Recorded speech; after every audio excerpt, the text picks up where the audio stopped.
चलो देखो, अपन ने यहाँ तक कर लिए थे ना।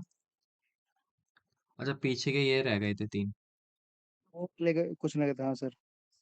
चलो एक बार इसको देखो, पढ़ो।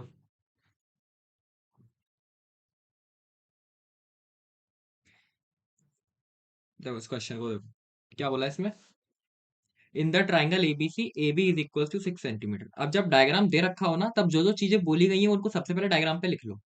ट्राइंगल एबीसी में ए बी की लेंथ है 6 सेंटीमीटर, यानी कि यहाँ से यहाँ तक पूरा ये जो लेंथ है ये तुम्हारी कितनी है, 6 सेंटीमीटर है। ठीक है। B C is equal to 8 centimetre, ये वाली लेंथ तुम्हारी 8 सेंटीमीटर है। ठीक है। And A C is equal to 10 centimetre, और ये पूरी ए सी तुम्हारी ये 10 सेंटीमीटर है। ठीक है। अब ये देखो, ये 6, ये 8 और ये 10, ये तीनों एक राइट एंगल ट्राइंगल की साइड्स होती हैं, बोलो आया ना। Yes sir. ठीक है, तो ये जो एबीसी ट्राइंगल है ये तुम्हारा एक राइट एंगल ट्राइंगल है, मेरे को इतना तो पता चल गया इधर यहाँ तक। ठीक है। अब आगे बढ़ो। The perpendicular dropped from B, यानी कि मैंने बी से जो परपेंडिकुलर ड्रॉप किया है साइड एसी पर, वो यहाँ डी पर जाके इसको मीट हो रहा है। ठीक है। तो यानी कि ये भी एक ये राइट एंगल ट्राइंगल बन गए हैं ये दो यहाँ पर। कौन कौन से, एक तो बी डी ए और बी डी सी। ठीक है। Uh yes sir. Circle of radius B D, मतलब रेडियस क्या है, ये बी डी रेडियस है। ठीक है। इस सर्कल, इस रेडियस का हमने एक सर्कल बनाया जो कि कट कर रहा है ए बी और बी सी को पी और क्यू पे। ये ए बी को पी पर, बीसी को क्यू पर। ठीक है। हमें बताना है क्यू सी की लेंथ, कि क्यू सी की लेंथ यहां से यहां तक लेंथ क्या होगी, हमें ये बतानी है। ठीक है। चलो देखो, अब इस वाले ट्राइंगल में देखो, सबसे पहले लेंथ कैसे निकालेंगे, ये क्यू सी की लेंथ कैसे निकालेंगे। अगर मेरे को ये बी क्यू की लेंथ पता पड़ जाए कि ये बी क्यू की कितनी लेंथ है, तो मैं इस पूरे 8 में से इस बी क्यू को माइनस करके इसकी लेंथ निकाल सकता हूँ, बोलो आया ना।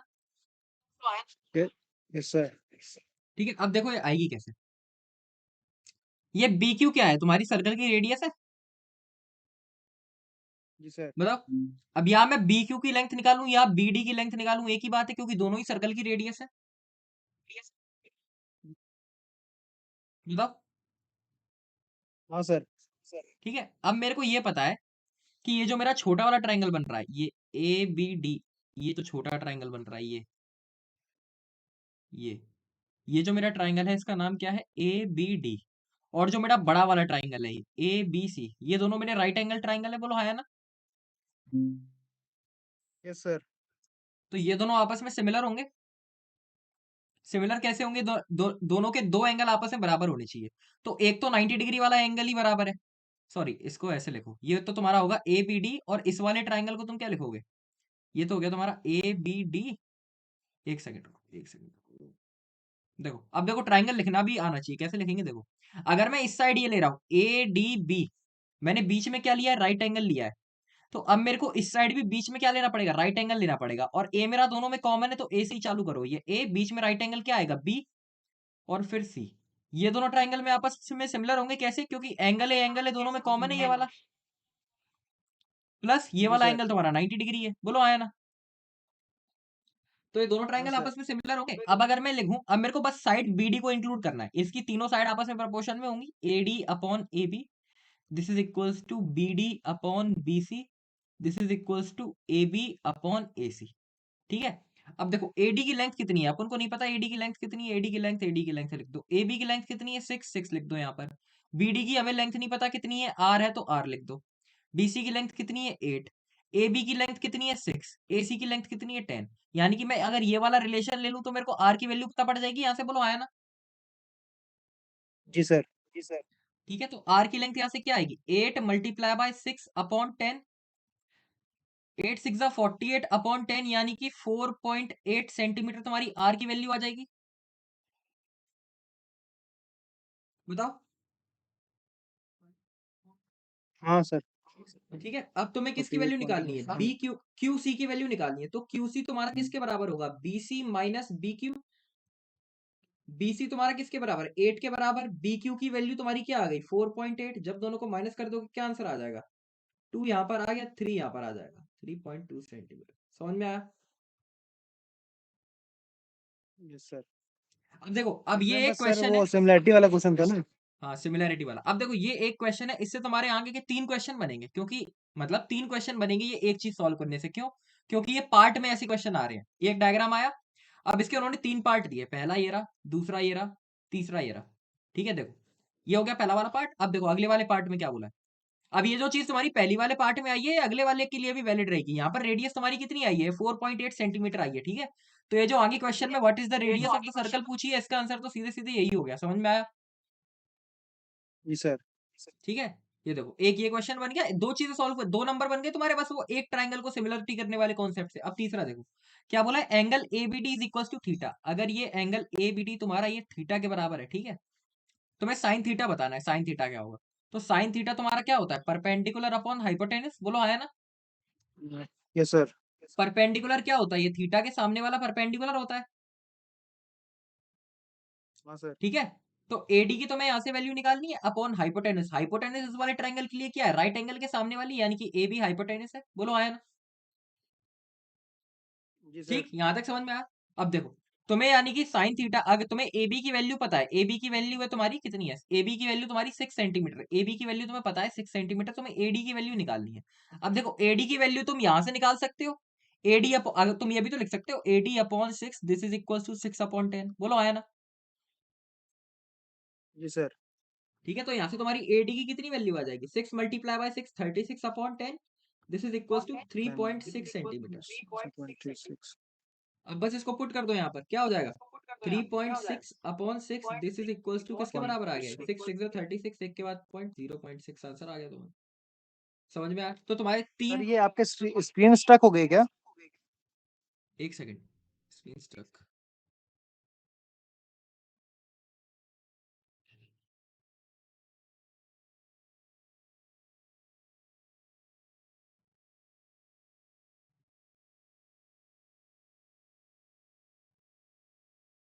विजिबल है स्क्रीन?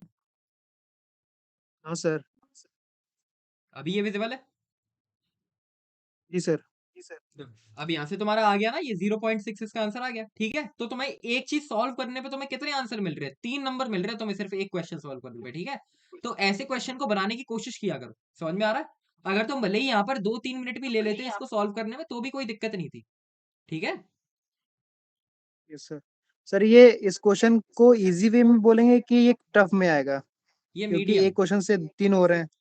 ये मीडियम है। और ये मीडियम क्या है, ये इजी टू मीडियम वाले में ही है। क्यों? क्योंकि सिर्फ तुम्हें एक चीज लगानी पड़ रही है, सिमिलरिटी का कॉन्सेप्ट, उससे तुम्हें आंसर मिल रहे हैं। अगर यहीं पे दो कॉन्सेप्ट लगाने पड़ते तो ये हार्ड हो जाता। समझ में आ रहा है? क्योंकि लेकिन इसमें सिर्फ एक ही कॉन्सेप्ट लग रहा है, और एक ही कॉन्सेप्ट तुम्हारा मुश्किल से कितने मिनट लेगा, अगर पकड़ में आ गया तो 1 से 1.5 मिनट। 1 से 1.5 मिनट में तुम्हें 3 नंबर मिल रहे हैं, तो बुरा ही है उनमें। ठीक है, चलो समझ में आया? जी बस ये अप्रोच देखना है, जैसे जैसी चीजें मिलती जाए उनको लिखते जाया करो। जैसे ही मेरे को दिखा ये 6 8 10, मैंने यहाँ पर राइट एंगल बनाया ना, कि राइट एंगल होगा, तो ये पकड़ में आना चाहिए बस। ठीक है, चलो ये समझ में आया। अब अपन आ जाओ इन पे। चलो अभी वाला क्वेश्चन एक बार ट्राई करो, सारे कर सकते हो वैसे, इसको करके देखो एक बार।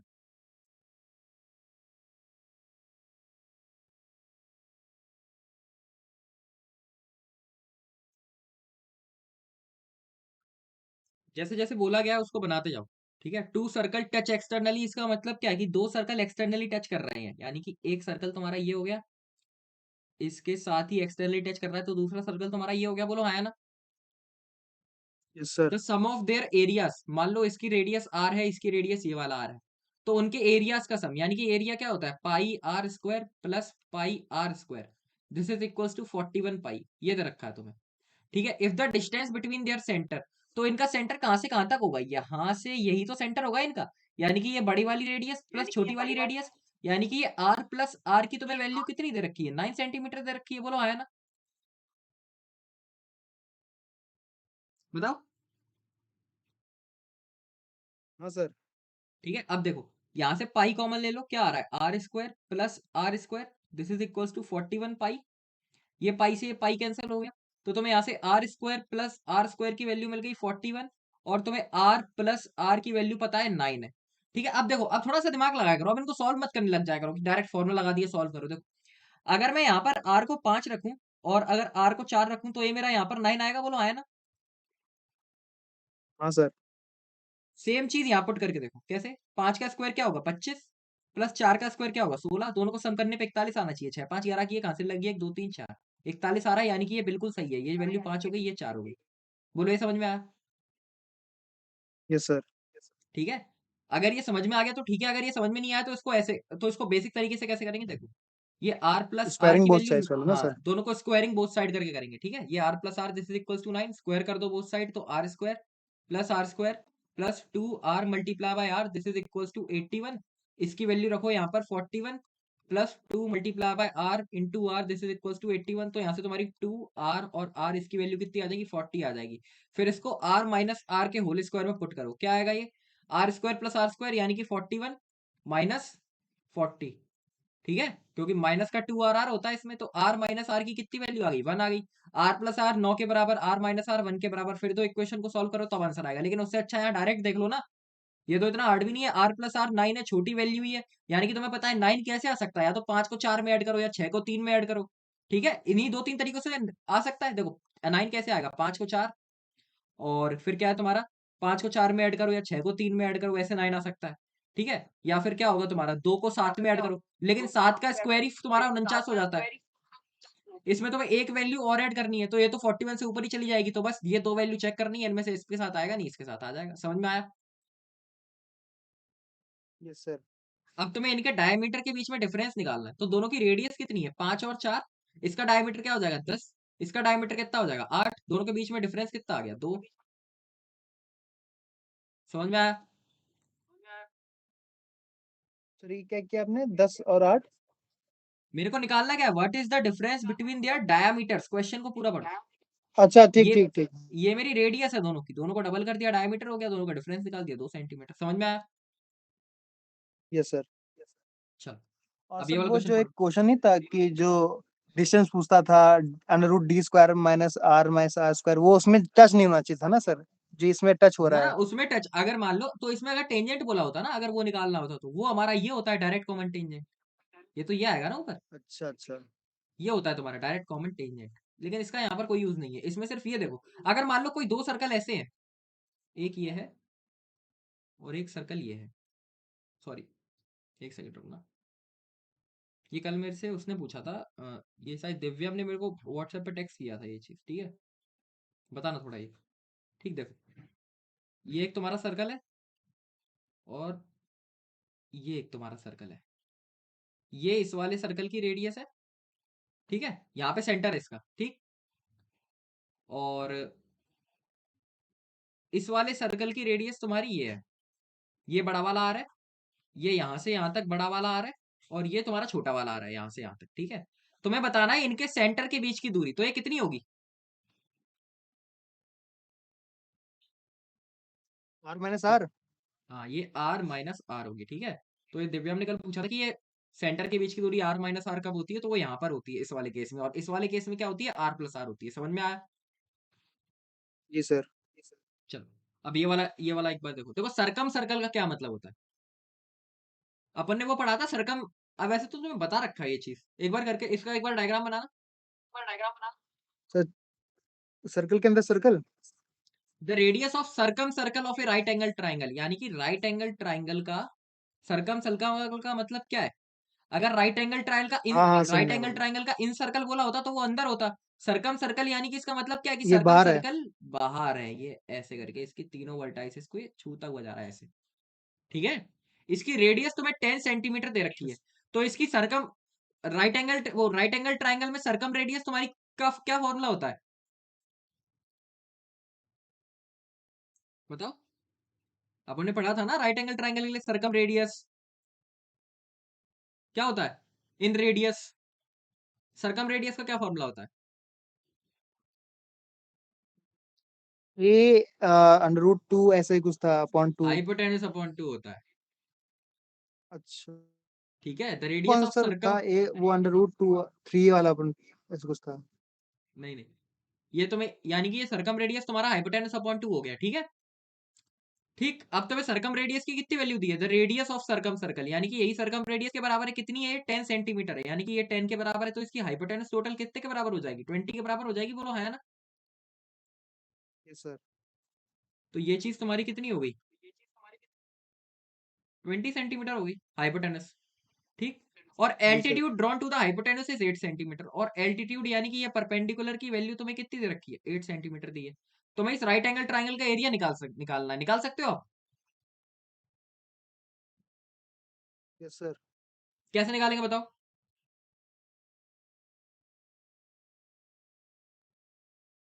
अरे बोलो। इक्विलेटरल हो गया तो ये इसका मतलब ये है कि अरे सीधा इसमें half into base into height लगा दो ना, ये 20 हाइट हो गई है, ये 20 बेस हो गई है, 8 तुम्हारी हाइट हो गई, बोलो है ना? इक्विलेटरल वाला नहीं लगेगा सर इसमें? अरे ये राइट एंगल ट्राइंगल है ना, तुम्हें इसका अब मान लो ये राइट एंगल ट्राइंगल है, अच्छा हाँ। मैंने बोल दिया ये हाइट है ये बेस है, तो यहाँ से भी तो लगा सकते हो half into base into height. ठीक है, हम्म। तो बस half into base into height यानी कि हाफ मल्टीप्लाई बाय बेस यानी कि 20 मल्टीप्लाई बाय हाइट यानी कि 8।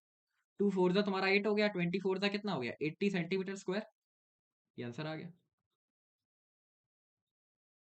देखो अगर तुम्हें और ये इसी चीज का सर याद है, ऐसे कुछ होता है ना कि a/√3 कुछ सर उसका वो देखो इक्विलेटरल मैं का होता रिवाइज है ना करवा सर देता वो? हूँ, देखो एक होता है इक्विलेटरल ट्राइंगल, एक है तुम्हारा राइट एंगल ट्राइंगल। दो केस होते हैं, एक सरकम रेडियस एक इन रेडियस। यहाँ पर भी सरकम रेडियस और इन रेडियस, ठीक है, यहाँ तक clear? Inradius right angle triangle की इन रेडियस क्या होती है, perpendicular plus base minus hypotenuse upon 2। Right angle triangle की सरकम रेडियस क्या होती है, hypotenuse upon 2। Circumradius equilateral triangle की क्या होती है, a/√3। इन रेडियस क्या होती है, a/2। अब जो भी ट्राइंगल बोला जाए, जो चीज बोली जाए वो चीज लगा दो। इसमें क्या बोला है, द रेडियस ऑफ सरकम सर्कल, यानी कि सरकम रेडियस तुम्हें 10 दे रखी है, तुरंत क्लिक करना चाहिए। सरकम रेडियस हाइपोटेनस अपॉन 2 के बराबर होती है, हाइपोटेनस तुम्हारा 20 आएगा। अगर ये चीज पता है कुछ नहीं बचा क्वेश्चन में। बाकी हाइट देखो गिवन ही है। एल्टीट्यूड का मतलब क्या होता है, हाइट। हाइट तुम्हें 8 सेंटीमीटर गिवन है, बेस की तुमने वैल्यू निकालनी 20, हाफ इंटू 8 इंटू 20 लगाना, ये आंसर आ गया। Easy question. ये तुम्हारे वन लाइनर वाले क्वेश्चन है ये। समझ में आ रहा है? जी सर। चलो ये वाला देखो। अच्छा हाँ, ये तुम्हें बताना ये चीज। ठीक, देखो इसमें क्या बोला है, अ cord of a circle of radius 2.1 centimetre, यानी कि एक तुम्हारा सर्कल है जिसकी रेडियस कितनी है 2.1 सेंटीमीटर है, और एक कॉर्ड है उसमें। तो मान लिया मैंने ये कॉर्ड है, ठीक है। अ cord of a circle of radius 2.1 centimetre subtends an angle 120 degree at the centre. यानी कि ये 120 डिग्री एट द सेंटर बना रही है, यानी कि ये एंगल जो तुम्हारा सबटेंड कर रही है ये 120 डिग्री के बराबर है, बोलो है ना? Yes sir. इसकी रेडियस कितनी है 2.1 सेंटीमीटर, यानी कि ये जो वैल्यू होगी तुम्हारी ये 2.1, और ये इस साइड वाली भी 2.1। ठीक है, यहां तक किसी कोई डाउट? अब किसी जी ने उस सर। दिन पूछा था कि ये सेगमेंट का एरिया कैसे निकालते हैं, इसमें यही बोला है हमसे, what is the approximate area of minor segment. या माइनर सेगमेंट कौन सी होगी, ये वाली होगी या ये वाली होगी? नीचे वाली। ये नीचे, हमें इस नीचे वाली सेगमेंट का एरिया निकालना है, ठीक है। तो देखो इसका एरिया हम कैसे निकालेंगे, सबसे पहले मान लो ये ओ है और ये तुम्हारा ए बी है, ठीक है। देखो इसका एरिया हम कैसे निकालेंगे, अगर मैं बोलूं, अगर मैं area of sector O A B में से अगर मैं area of triangle O A B minus कर दूं, तो मेरे को ये सेगमेंट का एरिया मिल जाएगा, बोलो है ना? O A B area. O A B हाँ। ओ ए बी सेक्टर मेरा कहां से कहां तक है, ये पूरा बड़ा सेक्टर मेरा ओ ए बी सेक्टर है ये। यानी कि अगर देखो, अगर मैं ऐसे ओ ए बी इसको अलग दिखाऊं, ये तुम्हारा ओ ए बी, ठीक है। यानी कि तुमने पूरा इसका एरिया निकाला, उसमें से तुमने इस ऐसे ये जो ट्राइंगल बन रहा है ये वाला तुम्हारा, इस ट्राइंगल का एरिया माइनस कर दिया, तो तुम्हें नीचे वाला ही तो एरिया मिलेगा, बोलो है ना? बताओ। Yes sir. ठीक, तो देखो बस, अब तुम्हें सेक्टर ओ ए बी का एरिया तो आराम से निकाल दोगे, कैसे? तुम्हें पता है ये होता है theta upon 360 multiply by pi are square. हाँ सर। अब तुम्हें area of triangle O A B निकालना है। अब देखो एक बीच का एंगल पता है तुम्हें, ठीक है, दो साइड पता है आजू बाजू वाली, तो कौन सा फॉर्मूला लगाओगे इसमें एरिया ऑफ ट्राइंगल निकालने के लिए?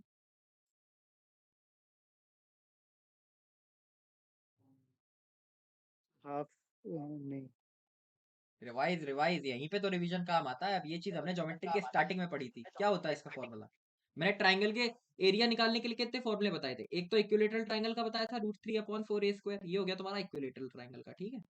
एक अपना ये फॉर्मूला होता है half into base into height. एक फॉर्मूला और बताया था, याद करो,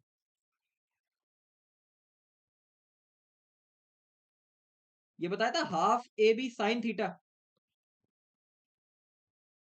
हाँ सर। ये कब होता है, जब हमें आजू बाजू वाली साइड बताओ और बीच का एंगल बताओ। तो यस इसमें सर। हमें ये बीच का एंगल पता भूल है, गया ये था। आजू बाजू वाली साइड पता है, तो ये लगा सकते हैं या नहीं लगा सकते? हाँ सर। ठीक है, तो देखो ऐसे लगा सकते हैं, इसको लगा के भी एरिया निकाल सकते हैं, और एरिया कैसे निकाल सकते हैं वो भी सुन। अगर मैं यहाँ पर एक परपेंडिकुलर ड्रॉ कर दूं, नहीं नहीं कॉर्ड की लेंथ नहीं दी है ना, कॉर्ड की लेंथ नहीं दी है, इसी से निकाल सकते हैं एरिया सरफेस का। अगर कॉर्ड की लेंथ दी होती तो मैं यहाँ से एक परपेंडिकुलर डाल के इन दोनों ट्राइंगल का एरिया निकाल देता। अगर मेरे को, चलो देखो ऐसे भी निकाल सकते हो। देखो अगर मान लो ये तुम्हारा ट्राइंगल है, ठीक है, ये तुम्हारा ट्राइंगल है, ये 120 डिग्री है पूरा, तुम्हें पता है। अगर तुमने यहाँ से ये परपेंडिकुलर डाला तो ये जो दोनों ट्राइंगल होंगे तुम्हारे आपस में कॉन्ग्रेंट होंगे, बोलो आया ना। जी सर। ये तुम्हारा 60 डिग्री हो गया, ये तुम्हारा 60 डिग्री हो गया, जो 120 डिग्री था वो आधे आधे में बट गया, हाँ ठीक है। अब ये तुम्हारा O है, ये A है, ये B है। तुम्हें यहाँ इसकी वैल्यू पता है 2.1 है। अगर तुम इसमें लगा दो साइन 60, साइन 60 यानी इसका मतलब ये परपेंडिकुलर है, बोलो आया ना। जी सर। ऐसे लंबा पड़ेगा, आ तो जाएगा ऐसे आंसर। साइन 60 निकाल के तुम ये निकाल दोगे, फिर half into base into height लगा दो ये निकाल के, ठीक है, तब भी आंसर आ जाएगा। लेकिन उससे बढ़िया ये लगाओ simple, half A B sine theta यानी कि हाफ मल्टीप्लाई ए बी का मतलब 2.1 multiply by 2.1 multiply by sine theta यानी कि साइन 120। अब साइन 120 की क्या वैल्यू होगी ये बताओ फटाफट, कैसे निकालेंगे साइन 120 की वैल्यू। ठीक है सर। 1/2। कितनी होगी? 1 बाय साइन 120, नहीं नहीं, √3/2। अंडर रूट 3/2 कैसे होगी? Sine 90 plus theta, 90 plus 30, sine और सर 90 वो प्लस कॉस में चेंज कॉस हो थीटा होता जाएगा। है कॉस 30, और साइन मेरा कैसा रहेगा, हाँ सर, पॉजिटिव ही कॉस में रहेगा चेंज हो क्योंकि जाएगा। दूसरे क्वाड्रेंट में साइन पॉजिटिव रहता है, ठीक है। जी सर। तो ये तुम्हारा क्या हो गया, half multiply by 2.1 multiply by 2.1 multiply bye √3/2 minus theta upon 360, theta upon 360 यानी कि अच्छा ये √3 की वैल्यू तुम्हें क्वेश्चन में दे रखी होगी 1.732, ठीक है। ये मैंने ऐड नहीं किया, इसमें दे जी रखा था सर। कि take pi is equal to 22/7 and √3 is equal to 1.732। लेकिन इनकी वैल्यूज याद रख लो, √2 तुम्हारा बराबर होता है 1.414 के, √3 तुम्हारा बराबर होता है 1.732 के, ठीक है। चलो ये तुम्हारा हो जाएगा 120 upon 360 multiply by 22/7 multiply by r square यानी कि 2.1 मल्टीप्लाई बाय 2.1, बोलो है ना। इसमें से तुम्हें ये माइनस करना जी है, ठीक सर। है। अब इसको कैसे सॉल्व करोगे, अब इसको सॉल्व करना है, यही इस क्वेश्चन का मेन काम है, ठीक। देखो सबसे पहले ये 120 डायरेक्ट कट जाएगा ये 3 टाइम्स, ठीक, 3 7 जा 21, हाँ सर। और 7 से ये कट गया 0.1 टाइम्स, यानी कि यहाँ पर तुम्हारा क्या आ गया 2.2 मल्टीप्लाई बाय 2.1, ये आ गया यहाँ पर माइनस। यहाँ पर क्या है तुम्हारा 2.1 मल्टीप्लाई बाय 2.1 मल्टीप्लाई बाय इसकी वैल्यू लिख दी अपने 1.73, और डिनोमिनेटर में क्या आ गया तुम्हारा 4 आ गया। यहाँ तक समझ में आया? Yes sir. ठीक है, अब इसको सॉल्व करो। अब बस कुछ नहीं करना, मल्टीप्लाई करके सॉल्व ही करना है। इसमें तुम ज्यादा से ज्यादा कर सकते हो, ये कर सकते हो। यहाँ से तुमने क्या किया, सबसे पहले इसको ऐसे लिख दिया 4 multiply by 2.2 multiply by 2.1 minus 2.1 minus 2.1 multiply bye 1.73 upon 4। फिर इनमें से तुमने क्या किया 2.1 कॉमन ले लिया, यहाँ पर क्या हो गया तुम्हारा 8.8 माइनस 2.1 मल्टीप्लाई बाय 1.73, इसको तुम 1.7 भी ले सकते हो, ठीक है, ठीक 1.7 अपॉन 4। अब इसको सॉल्व करो, क्या आएगा आंसर।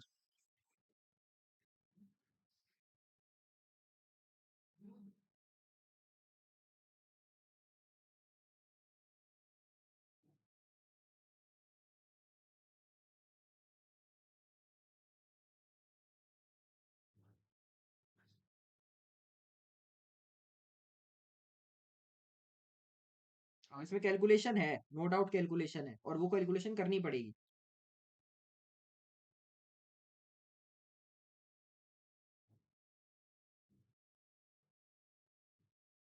सर ए आ रहा है 2.71 सेंटीमीटर स्क्वायर। कैलकुलेटर से किया है ऐसे किया? ऐसे ही किया।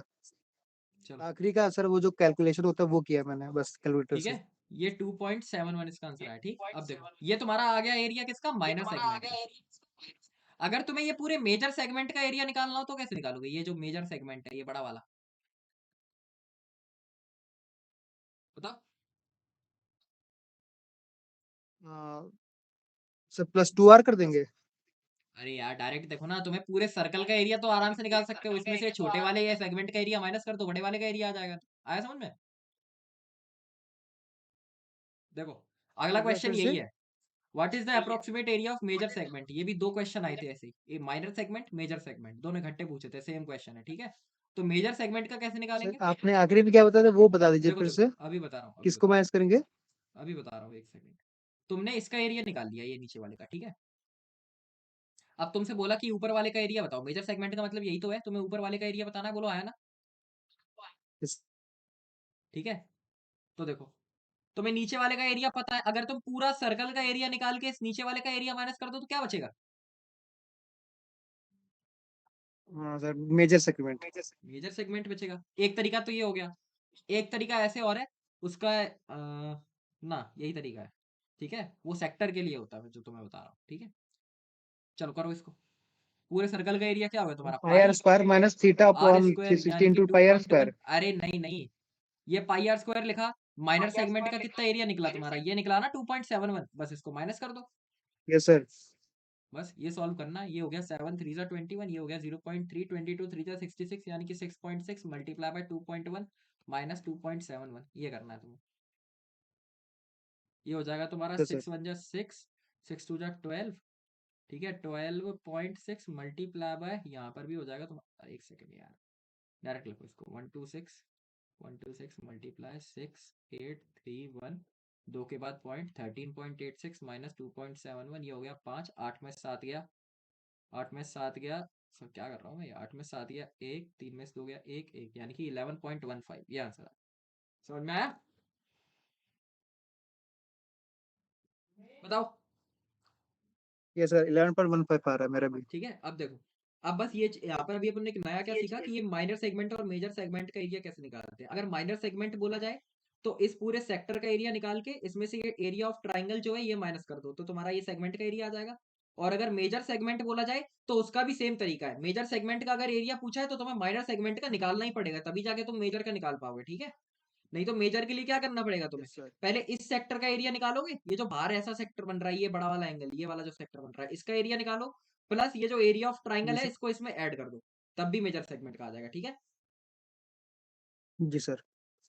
चल, इसमें ज्यादा से ज्यादा ये कर चेंज करेगा तो सर ये इसमें पैरामीटर पूछ लेगा ना सर, कि पैरामीटर हाँ ऑफ पेरीमीटर सेक्टर। पूछ सकता है, नहीं तो ये एरिया जब भी माइनर सेगमेंट का एरिया बोला जाए ना तो उसमें कैलकुलेशन ही डालता है, देखो इस क्वेश्चन में कैलकुलेशन है, ठीक है। तो क्योंकि हाँ इसमें सर। कुछ बचता नहीं है, जब भी एरिया वाले क्वेश्चन आया ना तो majority of the times calculation ही पूछता है उसमें। चलो, अब ये वाला क्वेश्चन, इसका डायग्राम जी डायग्राम सर। बना के देखो, करने का ट्राई करो। जी सर।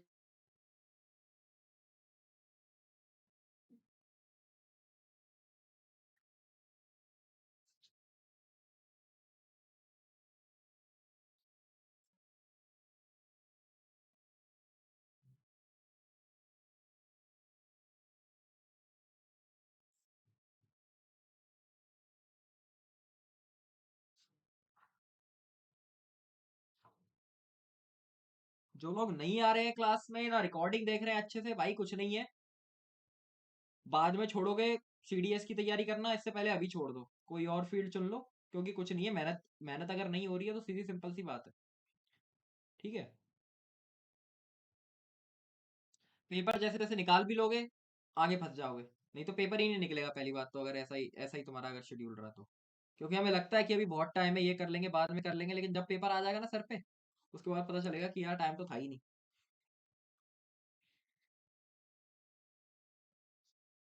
पेपर वही उतने ही बंदे निकालेंगे जितने हर बार निकालते हैं।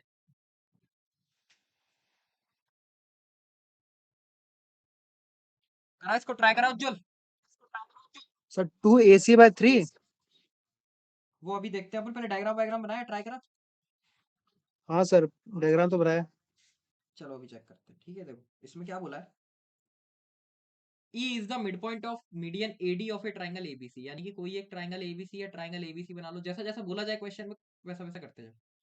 ये तुम्हारा ट्राइंगल हो गया ABC, E क्या है, mid point, E is the mid point of median AD, AD का मतलब क्या है कि ये मीडियन कुछ ऐसा है तुम्हारा, मीडियन का मतलब क्या होता है कि ये नीचे वाले पार्ट को तो इक्वल पार्ट में डिवाइड करता है, यानी कि ये AD है, डिवाइड और होता है। इसका मिड पॉइंट है ये E, ठीक है। अभी तक हमें यहाँ तक समझ में आया, ठीक है। If G BE sir. Produce meet the side AC at F, यानी कि जब हमने BE को बढ़ाया तो ये तुम्हारी AC पे कहाँ कट हुई, F पे कट हुई जाके, तो तुम्हें CF की वैल्यू निकालनी, ठीक है, यहाँ तक समझ में आई है? बताओ। जी सर। ठीक, अब कैसे निकालेंगे इसकी वैल्यू, बताओ क्या करा तुमने?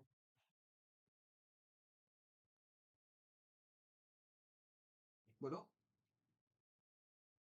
इसमें सर मैंने ये किया कि जैसे दो दो पार्ट में डिवाइड कर रहा है, हम्म। तो क्या नाम है, क्या नाम है, ये मीट भी कर रहे हैं ऊपर से, तो सीएफ पूछ रहा है, वो वाली प्रॉपर्टी लगा दी सर, वो जो आपने बताई नहीं थी, मतलब ए बी और क्या नाम है, ए सी, और फिर क्या नाम है एफ सी वाला कुछ था आपने बताया था, हम्म, देखो, आधा आधा वाला, तो वही मैंने किया सर। तो दो पार्ट में डिवाइड देखो हो गया, हमें तो यहाँ दो से CF की two A value C upon निकालनी है, थ्री। ठीक है? एक सेकंड, हमें यहाँ से CF की वैल्यू निकालनी है। CF का रिलेशन हम कैसे जी निकाल सकते हैं? सबसे पहले तो ये देखो, CF का मेरे को AC के साथ रिलेशन निकालना है, ठीक है? AC के साथ रिलेशन निकालना है CF का, इस CF का इस AC के साथ, ठीक? तो अब इस क्वेश्चन में तो मैं क्या टू करता इज हूँ, टू वन ध्यान होगा देखो। क्या ऐसा कुछ? रुको रुको, एक सेकंड रुको। ये E मिड पॉइंट है, यानी कि ये साइड तुम्हारी इस साइड के बराबर होगी, बोलो आया ना? हाँ सर। ठीक है, ये तुम्हारी ये दोनों साइड बराबर होंगी। अगर मैं इसमें एक लाइन पैरेलल ड्रॉ करूँ, ये इसको मान लिया मैंने, ये G, ये DG जो है ये तुम्हारी पैरेलल है EF के, ठीक है? बताओ यहाँ तक समझ में आया? हाँ सर। अब इस वाले ट्रायंगल में देखो, इन ट्रायंगल ADG, ये जो तुम्हारा ट्रायंगल बन रहा है ADG, इसमें तुम्हारी देखो ADG ट्रायंगल में अगर तुम ध्यान से देखो तो यहाँ पर तुम्हारा EF जो है ये DG के पैरेलल है, बोलो आया ना? और AE जी तुम्हारा सर। ED के बराबर है क्योंकि मिड पॉइंट है। तो हमने मिड पॉइंट थ्योरम क्या पढ़ी थी, कि जब भी दो पॉइंट मिड पॉइंट हो और एक लाइन इसके पैरेलल हो, तो हमारा क्या होता है, ये वाला पॉइंट भी क्या हो जाएगा, मिड पॉइंट हो जाएगा, बोलो हाँ क्या हो जाएगा, मिड पॉइंट हो जाएगा। Yes sir. यानी कि यहाँ से क्या होगा, तुम्हारा AF जो है ये किसके बराबर आ जाएगा, FG के बराबर आ जाएगा। इतना समझ में आया? ये बताओ। जी सर। सर वो टीजी पैरेलल टू ईएफ है तो एफ अपना मिड पॉइंट हो जाएगा। अरे converse of mid point theorem, mid point theorem हमारी क्या होती है कि जब मैंने ये ट्रायंगल पकड़ा, ये हो गया EF, तो ये EF अगर मिड पॉइंट है तो ये क्या होता है, इसके पैरेलल हो जाती है ये लाइन, बोलो आया ना? Yes sir. अब अगर मैंने बोला कि ये तुम्हारा पहले से ही मिड पॉइंट है और ये लाइन जो है ये पहले से ही पैरेलल है, तो ये जो वाला पॉइंट बचा है ये मिड पॉइंट नहीं होगा, यस सर। ठीक है? हाँ सर। तो यहाँ से तुम्हारा ये आ गया, ठीक है? अब एक चीज देखो, अब ये वाला ट्रायंगल पकड़ो, ये BCF, दिख रहा है ट्रायंगल, ये जो ट्रायंगल है, दिख रहा है? हाँ। ठीक है, अगर तुम इसको लो इन ट्रायंगल BCF, इसमें तुम्हारा देखो ये D मिड पॉइंट है, बोलो। हाँ sir. D yes mid sir. Point है और ये DG जो है ये BF के पैरेलल है पहले से ही, हाँ सर। तो यहां पर तुम्हारा ये G मिड पॉइंट हो जाएगा, बोलो आया ना? ये FC का, जी सर। तो यहां से तुम्हारा FG जो है ये किसके बराबर आ जाएगा, GC के बराबर आ जाएगा। जी सर। Yes sir. यहां तक समझ में आया? हाँ अब सर। जब ये तुम्हारा इसके बराबर हो गया तो ये तीनों चीजें तुम्हारी आपस में बराबर आ जाएंगी या नहीं आ जाएंगी? हाँ सर। यानी कि AF तुम्हारा बराबर हो गया FG के, ये तुम्हारा बराबर हो गया GC के। तुम्हें किसकी वैल्यू निकालनी है, CF की। CF तुम्हारा अल्टीमेटली है क्या, CF AC के दो पार्ट है, यानी कि ट्वाइस ऑफ AC अपॉन 3। एक सेकंड समझो, देखो अगर मैं CF लिखूं, CF का मतलब क्या है, FG प्लस GC, बोलो आया ना? जी सर। समझ में आया? अगर मैं FG को लिखना चाहूं तो मैं AC अपॉन 3 लिख सकता हूं, GC को लिखना चाहूं तो इसको भी AC अपॉन 3 लिख सकता हूं, बोलो आया ना? यस क्योंकि सर। ये सर। AC के तीन पार्ट के भी तो बराबर है, आया समझ में? हाँ सर। अल्टीमेटली क्या आ गया, ट्वाइस ऑफ AC अपॉन 3। क्योंकि देखो अगर तुम AC की वैल्यू लिखोगे तो क्या होगी, AF plus FG plus GC, और ये तीनों आपस में बराबर है, यानी कि कुछ भी लिख दो, मैंने इसको लिख दिया थ्राइस ऑफ AF, क्योंकि ये तीनों आपस में बराबर है, this is equals to AC। तो AF की क्या वैल्यू आ गई, AC अपॉन 3 आ गई। ये सेम वैल्यू किसकी होगी, FG की, यही सेम वैल्यू किसकी होगी, GC की। तो ये चीज समझ में आई? जी सर। ठीक है, अब बस ये चीज पकड़ना सीखो, जब तुमने ये ट्राइंगल बनाया और तुम्हें ये दिखा ये यहाँ पर ये ऐसे लाइन, ठीक है? अब देखो इस क्वेश्चन में ना, एक सेकंड रुको, तुम्हें मिड पॉइंट दिख रहे हैं, यानी कि ये इसका मिड पॉइंट है और ये इसका मिड पॉइंट है, ये तुम्हें गिवन है क्वेश्चन में, ठीक है। अब इनका कहीं ना कहीं यूज होना है। अगर तुम्हें मान लो ये सी एफ को कंसीडर करना है, यहाँ पर ये एफ है, अगर तुम्हें ये सी एफ को कंसीडर करना है तो अल्टीमेटली ये किसी चीज का पार्ट होना चाहिए। कैसे रिलेशन निकाल सकते हो, तुमने यहाँ से अल्टीमेटली एक लाइन ड्रॉ की, अब तुम्हें सारे रिलेशन मिलने पड़े लगने लगेंगे। एक तो तुमने इस वाले ट्राइंगल में लगाई converse of mid point theorem, तो इससे ये मिड पॉइंट आ गया। फिर तुमने इस वाले ट्राइंगल में लगाई, तो उससे ये मिड पॉइंट आ गया, ये और ये, तो अल्टीमेटली ये तीनों बराबर हो गए आपस में, तीनों बराबर हो गए तो रिलेशन आ गया। समझ में आया? Yes sir. सर चलो, वो मैंने ऐसे निकाला था ना, वो जो एक मिड पॉइंट आपला अपने वो बताया नहीं था। वैसे ये पता है ये गैस भी हो जाता है यहाँ से, एक चीज देखो, अगर ये वो जो ई मिड एडी पॉइंट है और क्या नाम है, एसी और वाला वो क्या ये था, लाइन हाफ ऐसे बीसी निकालना वाला है, कुछ बताया था आपने। ये ए बी सी और ये अगर देखो ये डी है, ये गैस भी हो रहा है एक तरीके से। देखो ये तुम्हें पता है ये मिड पॉइंट है और ये मिड पॉइंट से ऊपर है, बोलो आया ना? जी सर। ठीक है, यानी कि ये मिड पॉइंट से तो ऊपर ही है। यानी कि अगर मैं एक पॉइंट यहाँ पर मान लूं तो ये तीनों आपस में बराबर होने चाहिए, अगर मैं गैस लेने वाली बात करूं तो, ठीक है। हाँ सर। क्योंकि मेरे को ये दिख रहा है कि ये मिड पॉइंट से तो ऊपर है, अगर ये मिड पॉइंट से ऊपर है और कुछ ना कुछ रिलेशन आ रहा है, यानी कि ऐसा तो होगा नहीं कि ये मिड पॉइंट से ऊपर है, यहाँ पर कुछ अलग लेंथ होगी, यहाँ पर कुछ अलग लेंथ होगी, तो रिलेशन आएगा ही नहीं सी एफ का एसी के साथ। ठीक, जी सर। ठीक है। तो जब यानी कि यहाँ पर ये मिड पॉइंट से थोड़ा ऊपर है तो यानी कि तिहाई पार्ट हो सकता है, और यहाँ पर रिलेशन भी सिर्फ AC अपॉन 2 तो होगा नहीं, क्योंकि मिड पॉइंट से तो ये ऊपर है। ठीक है, तो ये वाला तो एलिमिनेट ही हो गया। जी सर। बचे ये दोनों AC/3 और 2AC/3। अगर AC/3 की बात करें तो नीचे वाले पार्ट का पूछा है, CF। CF तो बड़ा पार्ट है ना? CF तो यस मेरा सर। बड़ा पार्ट है, तो CF/3 तो नहीं होगा। CF क्या हो सकता है, अगर मैं इसको मैंने ऊपर डबल कर दिया तभी तो नीचे 3 आ सकता है, यानी कि ये वाला ऑप्शन बचा, आंसर हो जाएगा। आया समझ में? अच्छा सर। सर चलो, सीएफ कैसे पता चलेगा कि बड़ा है कि छोटा है? अरे दिख रहा है ना यहाँ पर, जब तुमने ये लाइन एक्सपेंड किया इसको ऐसे करके, तो अल्टीमेटली ये AF और ये CF ये बड़ा वाला पार्ट है ना इसी का। हाँ सर। तो AF को अगर बोला होता AF is equal to AC/3 तो ये ट्रू होता, लेकिन CF बोला है तो CF तो बड़ा वाला पार्ट है, यानी कि ये क्या हुआ, ट्वाइस ऑफ AC/3। ये मैं गैस करने वाली बात बता रहा हूँ, ठीक है। नहीं तो सोल्यूशन तो ये है जो जी तुम्हें सर। बताया अभी, ठीक। बेटर क्या रहेगा सर? बेटर तो ये रहेगा सोल्यूशन, लेकिन अगर नहीं आ रहा है, तुम्हें लग रहा है अच्छा कि हाँ सर। मैं रिस्क ले सकता हूँ, देखो ऐसे क्वेश्चन में ना लेना चाहिए रिस्क। मतलब ये जिस तरीके का क्वेश्चन है कि हाँ इसको कर दो, अब अगर ये गलत भी हो गया ठीक है कि हाँ चलो, लेकिन ये सही भी हो सकता है, प्रोबेबिलिटी। देखो एक तो नन ऑफ दीज ही है इसमें, तो यानी कि ये तो चीज मेरी हाँ शायद ही सर। हो सकती है, समझ में आ रहा है, नन ऑफ दीज बहुत कम क्वेश्चन में हो सकता है। तो अब अगर यस। यानी कि अगर नन ऑफ दीज आंसर नहीं हुआ तो तुम्हारी कितना परसेंट है, 33% लगभग चांस है कि सही हो जाएगा तुम अगर इसमें से कोई भी टिक करोगे। एक तुमने अपनी अंडरस्टैंडिंग से जी सर। हटा दिया कि AC/2 तो नहीं होगा, क्योंकि ये लेंथ तो बड़ी है मेरी AC से, ठीक है। हाँ सर। बचे ये दोनों। अब इसमें तुमने ऐसे दिमाग लगा लिया कि अगर यार AC/3 ये तो बड़ी लेंथ है, तो AC ये तिहाई तो नहीं होगा, यानी कि ये वाला ऑप्शन बचा, ये आंसर हो गया, ठीक। तो ऐसे में लेना चाहिए रिस्क मेरे ख्याल से। चलो, अच्छा सर। अब ये वाला क्वेश्चन पढ़ो।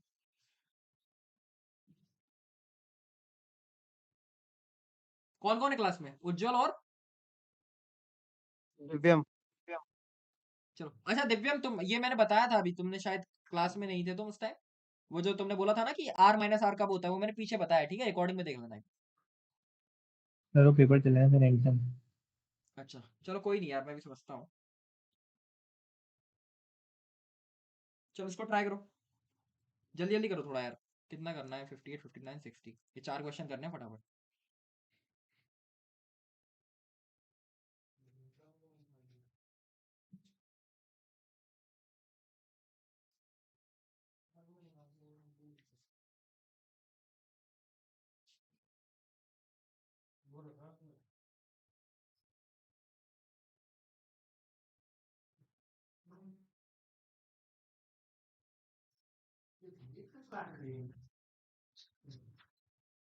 डायग्राम बनाने की कोशिश करो, फिर थोड़े देखो क्या कर सकते हो उसमें, क्या बोला है, क्या निकालना है।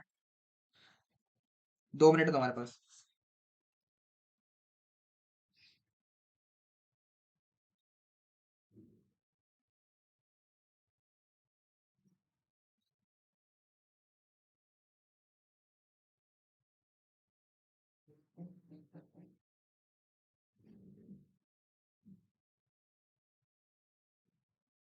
कुछ नहीं है इस क्वेश्चन में, कुछ भी हो। आराम से कर सकते हो इसको। फिर फॉर्मूला पता होना चाहिए और एक कॉन्सेप्ट पता होना चाहिए। देखो वो डायग्राम तो वाला अभी तक कॉन्सेप्ट ट्राई कर नहीं लिया है। वो, देखो an equilateral triangle ABC is inscribed in a circle of radius this, यानी कि इंस्क्राइब्ड है इक्विलेटरल ट्राइंगल एबीसी, यानी कि एक सर्कल के अंदर इंस्क्राइब्ड है तुम्हारा इक्विलेटरल ट्राइंगल एबीसी। समझ में आया? और इस सर्कल की रेडियस कितनी है तुम्हारी? 20√3 है। अब मेरे को ये बताओ इक्विलेटरल ट्राइंगल के लिए ये चीज तुम्हारी क्या होगी? ये जो आर है ये तुम्हारा क्या होगा? सर इन सेंटर सर सब होता है ना, कोइंसाइड हो जाते हैं वो। ये सरकम सेंटर होगा। सरकम मतलब ये जो चीज होगी ये सरकम रेडियस होगी। ये जो तुम्हारी आर है ये सर इक्विलेटरल सर्कम ट्राइंगल के लिए रेडियस। सरकम रेडियस होगी। क्यों होगी? क्योंकि ये सर्कल बाहर बन रहा है। अगर ये सर्कल अंदर बनता तो ये चीज तुम्हारी क्या हो जाती? इन रेडियस हो जाती। बोलो आया ना? लेकिन ये बाहर जी बन सर। रहा है तो ये क्या है? सरकम रेडियस है। समझ में आया? तो जी सरकम सर। रेडियस का फॉर्मूला इक्विलेटरल ट्राइंगल के लिए क्या होता है? A/√3 होता है। बोलो आया ना? सरकम रेडियस तुम्हें दी कितनी रखी है? 20√3। तो 20√3 this is equal to A/√3।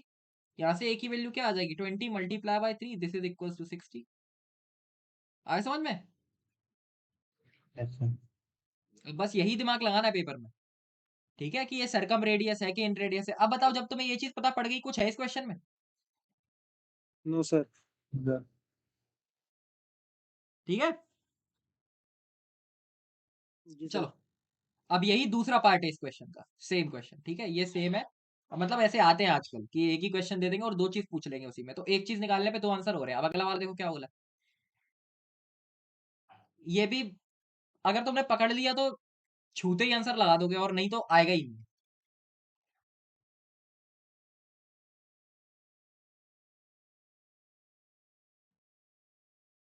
Triangle कौन सा है तुम्हारा? सर 20√3। 20√3 होगा आंसर। क्यों होगा? 20√3 आएगा सर। क्योंकि सर क्योंकि वो इक्विलेटरल ट्राइंगल है। कोइंसाइड हो जाते इक्विलेटरल ट्राइंगल में सेंट्रोइड बोलो चाहे सरकम सेंटर बोलो, ठीक है, चाहे इन इक्वल होता सेंटर है। बोलो, ये सारा एक ही पॉइंट होता है। यानी कि जब ये एक ही पॉइंट है तो तुम्हारा एक मेरे से डिस्टेंस पूछा है क्या? वर्टाइसिस से, यानी कि वर्टेक्स ए से डिस्टेंस जो है वो भी इतना कितना होगा? 20√3 होगा। समझ में आया? हैं, कोइंसाइड हो जाते हैं। यस चलो सर। ठीक है, अब ये वाला क्वेश्चन देखो। ये मैं वैसे डाल नहीं रहा था ये एरिया वाला क्वेश्चन, लेकिन मैंने इसमें डाल ही दिया, पता नहीं क्यों। ठीक है, वैसे इसको कर सकते हो, थोड़ा सा दिमाग लगाओ तो। कैसे करोगे?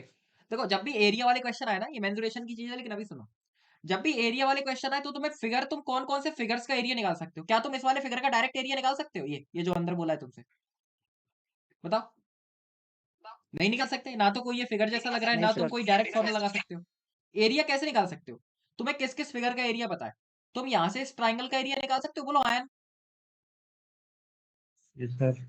तो तुम्हें ये बड़े ट्राइंगल का एरिया पता पड़ जाएगा तो तुम इसमें से क्या करो? ये जो छोटे छोटे तीन सेक्टर बन रहे हैं तुम्हारे, एक ये सेक्टर, एक ये सेक्टर, एक ये सेक्टर, अगर तुम ये तीनों सेक्टर के एरिया माइनस कर दो तो तुम्हारा इसका एरिया आ जाएगा। बोलो आया ना? अब बस अब इस पर दिमाग लगाओ कि ये ट्राइंगल का एरिया कैसे निकाल सकते हो और ये सेक्टर का एरिया कैसे निकाल सकते हो। चलो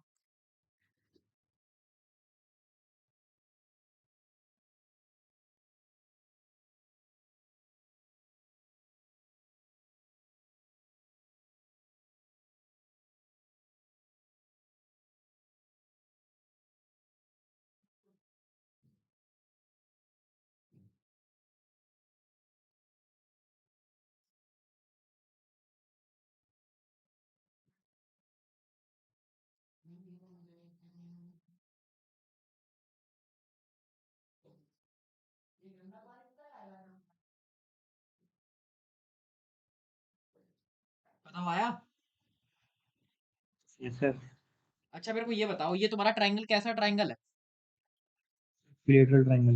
इक्विलेटरल ट्राइंगल, इक्विलेटरल। क्योंकि तीनों सर्कल की रेडियस 2 सेंटीमीटर, यानी कि ये भी दो दो होगी, ये भी दो दो, ये भी दो दो।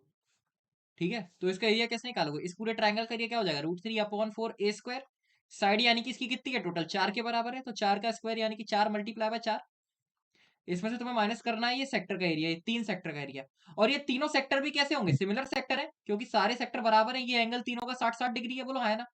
ये भी 60 डिग्री है, अरे ये भी 60 डिग्री है, ये भी 60 डिग्री है, यानी कि θ/360। Multiply by pi are square, यानी कि 22/7 इंटू आर स्क्वायर। अच्छा, पाई को पाई रखा है ना, तो पाई को पाई रहने दो, पाई आर स्क्वायर। आर यानी कि कितने के बराबर है? 2 के बराबर है। आर का स्क्वायर यानी कि 2 का स्क्वायर 4 हो गया। इस पूरे को 3 से मल्टीप्लाई कर दो। समझ में आया? ये 4 से 4 कट गया, यस सर। ये हो गया 1/6। ये 3 से ये कट गया 2 टाइम्स, ये से कट गया 2, यानी कि क्या आ गया? 4√3 माइनस 2 पाई। ये एरिया आ गया सेंटीमीटर स्क्वायर। आया समझ में? सर ये कोई फॉर्मूला होता है क्या? कौन सा? ये ऐसे ही मैं सर क्या नाम ज्योमेट्री देख रहा था, इसमें कुछ फॉर्मूला डाला था उसमें अरे प्रीवियस ईयर फॉर्मूला नहीं, क्वेश्चन देखो में कहीं इसी कहीं का। क्या करते हैं ना, जैसे मान लो अब ये क्वेश्चन है, जैसे जैसे मान लो कुछ कुछ कुछ फिगर होते हैं, जैसे ये ऐसा फिगर है ये एक, जैसे ठीक है, और इसमें बोला है कि एक ये ऐसा आर्क यहाँ पर है, एक ये ऐसा आर्क यहाँ पर है। अब कुछ कुछ बुक में क्या दिया जाता है ना, और यहाँ पर एक सर्कल बन रहा है, तो इस सर्कल की रेडियस का और इस स्क्वायर की साइड का आपस में एक रिलेशन होता है, ठीक है। वो रिलेशन निकालना पड़ता है, लेकिन जब तक निकालोगे तब तक तुम्हें पता पड़ेगा कि पेपर का पूरा टाइम चला गया, तो उसको हम डायरेक्ट याद रखते हैं, ठीक है। जैसे s इक्वल्स टू 2r, ऐसा मान लो कुछ एक रिलेशन है, तो उसको याद रखना ही पड़ता है। अगर याद नहीं रखा तो ये क्वेश्चन नहीं कर सकते तुम एग्जाम में। कर भी लोगे तो भी 10 मिनट करने के बाद करोगे, क्योंकि उसका डेरिवेशन ही इतना बड़ा है कि ये आया कैसे। समझ में आया? Yes sir. तो हम सर एक मेंसुरेशन क्वेश्चन वैसे और है करेंगे, सर। कुछ 7-8 फिगर है ऐसे, तो उन सबके हम डायरेक्ट रिजल्ट ही याद रखने हैं, ठीक है। क्योंकि मैं जी तुम्हें एक सर। आध के वो भी करके दिखाऊंगा, मतलब डेरिवेशन करके भी दिखाऊंगा, तो तुम खुद बोलोगे कि यहाँ सर याद ही रख लेंगे, ठीक है, क्योंकि वो काफी बड़े होते हैं। हाँ, आप बताओ क्या बोल रहे थे दिव्यम? सर वो आपने बोला था ना कि जैसे 90 डिग्री एंगल पे दो सर्कल, एक बड़ा सर्कल एक छोटा सर्कल है, बड़ा सर्कल की रेडियस गिवन है और छोटे सर्कल की रेडियस निकालनी होती है। हाँ, सर कुछ टाइप के सवाल देखे थे पीवाईक्यू में। कैसे मतलब? दोबारा बोलना। सर पहले दो परपेंडिकुलर लाइन बनानी है, हम्म। तो मतलब 90 डिग्री वैसी वाली परपेंडिकुलर ऐसा कुछ। राइट एंगल का। हाँ ऐसा। हम्म। सर वो जो राइट राइट हैंड साइड वाली उसको इरेज कर दो। उसको, इरेज कर दो सर। अच्छा इसको हटा दो, चलो हट गई। हाँ हाँ जी। सर एक सर्कल बनाना है, पहले तो बड़ा वाला सर्कल जो दोनों लाइन को टच कर रहा है। अच्छा, ऐसा। हाँ सर, फिर जो वो गैप है ना वो सर्कल के नीचे वाला, उसमें एक छोटा सर्कल और बनाया है। अच्छा ये, हाँ ये अपन मेंसुरेशन में पढ़ेंगे, ठीक है। अब ये तो क्वेश्चन उसका ना काफी रेडियस बड़ा निकालना है ये। चाहिए। हाँ, ये रेडियस भी काफी बड़ी है, मतलब इसकी डेरिवेशन वगैरह, तो ये भी हम ऐसे उसको डायरेक्ट रिजल्ट ही याद रखते हैं, ठीक है। मैं बताता हूँ ये यस आती सर। कैसे है। यहाँ पर हम इसको ऐसे करके ये ड्रॉ करते हैं, ऐसे करके ये रेडियस, ये रेडियस, फिर इसमें एक ऐसी लाइन ड्रॉ करते हैं, तो ये राइट एंगल ट्रायंगल बनता है। सेम यहाँ पर केस इस वाले में बनता है, तो उसको ऐसे करते हैं, अपन मेंसुरेशन में पढ़ेंगे इसे, ठीक है। उसकी टेंशन मतलब। चलो, अभी लास्ट क्वेश्चन है, इसको ट्राई करो। यस।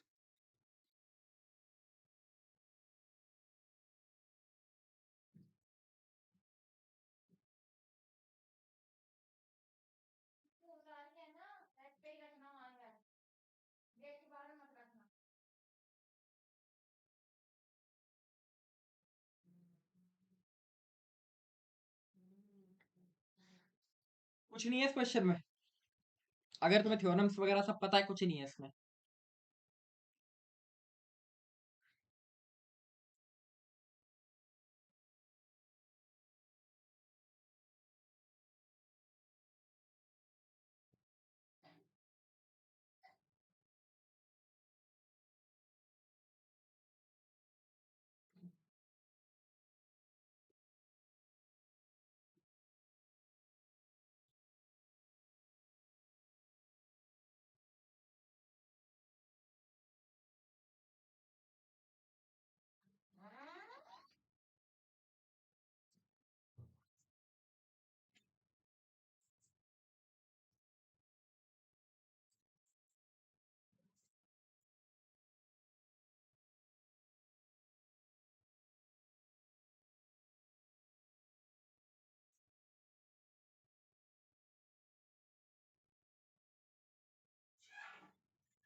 ट्राई करा।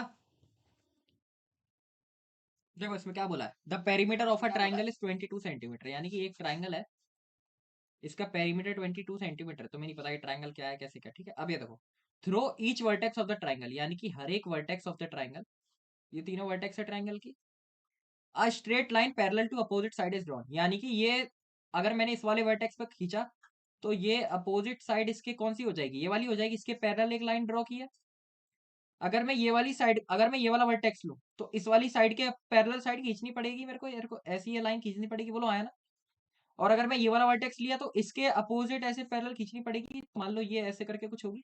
अब बस ये मिलके एक ट्राइंगल बना रही है, क्या बना रही है, ट्राइंगल बना रही है, ठीक है। तो मेरे को एक बड़े वाले ट्राइंगल का एरिया निकालना है। मैंने मान लो ये ABC है, ये PQR है, तो तुम्हें किसका एरिया निकालना है, वो सॉरी पेरीमीटर निकालना है तुम्हें PQR का। कैसे निकालोगे बताओ? सर पैरेललोग्राम बन रहा है। अरे पैरेललोग्राम छोड़ो, ये देखो तुम्हें ये पता है कि तुम्हारा AC जो है वो इस पूरे RP के पैरेलल है, पैरेलल है या नहीं है, बताओ? Yes sir. तो AC तुम्हारा किसके बराबर होगा, हाफ ऑफ RP के बराबर होगा, बताओ? Yes sir. होगा कि नहीं होगा? Yes sir. ठीक।